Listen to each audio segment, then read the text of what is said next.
Ano sila, ang love, okay? Mamaya, labas na kami. Okay, so game time tayo. Punta na tayo sa may mismong destination ng sayawa natin.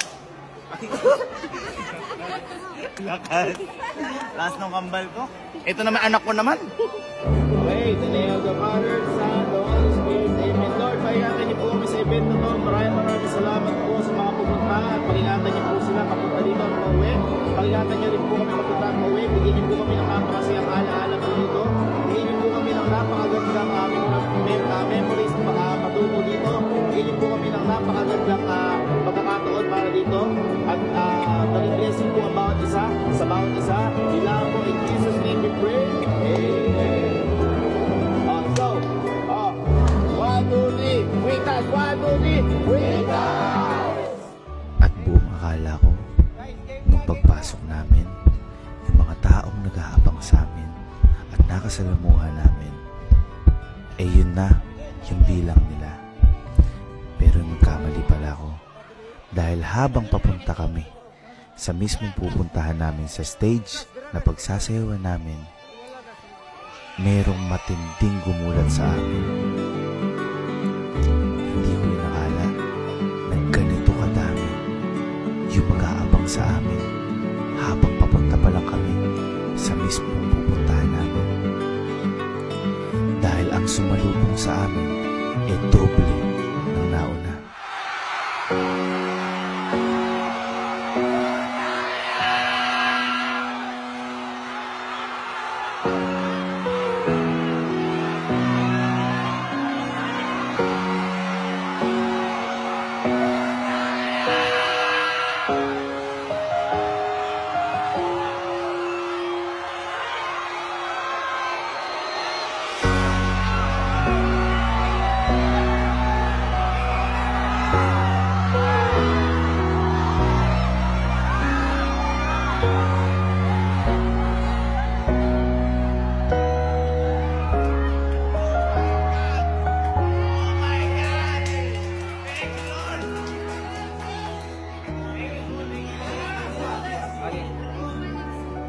Thank you po, salamat po.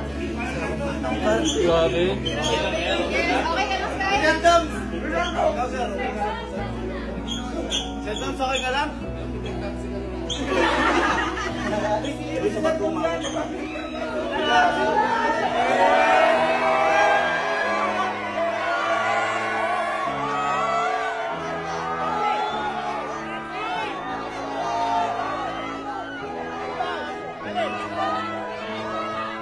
Victors number 1! Sir, thank you.